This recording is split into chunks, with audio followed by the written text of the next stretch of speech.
ఇది తంటికొండ వెంకటేశ్వర స్వామి ఆలయం. చాలా అద్భుతంగా తీర్చిదిద్దారు. ఎవరైనా చూడాలనుకుంటే రావచ్చు. రాజమండ్రికి సుమారు 30 కిలోమీటర్ల దూరంలో ఈ తంటికొండ ఆలయం ఉంది. ఇక్కడ వాతావరణం చాలా ఆహ్లాదకరంగా ఉంటుంది. ఇక్కడ నుంచి చూస్తే మనం చూడొచ్చు చుట్టూ కొండలు, పొలాలు. చూడండి, అదిగో చుట్టూ పొలాలు. చాలా అద్భుతంగా ఉంటుంది. ఇది స్వామివారి ఆలయము. మనకి ఇక్కడికి బూరుగుపూడి ఎయిర్పోర్ట్ దగ్గరలోనే ఉంటుంది. అది మనకి దగ్గరలోనే ఉంటుంది. అది పోలవరం ప్రాజెక్టు. కనిపించేదే పోలవరం ఎడం కాలువ. ఇదంతా మనకి ఆహ్లాదకరమైన వాతావరణం ఉంటుంది.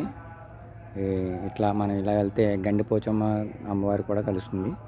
ఆలయం మాత్రం చాలా అద్భుతంగా ప్రస్తుతం రాష్ట్ర ప్రభుత్వం ఎంతో సుందరీకరణతో చేస్తున్నారు.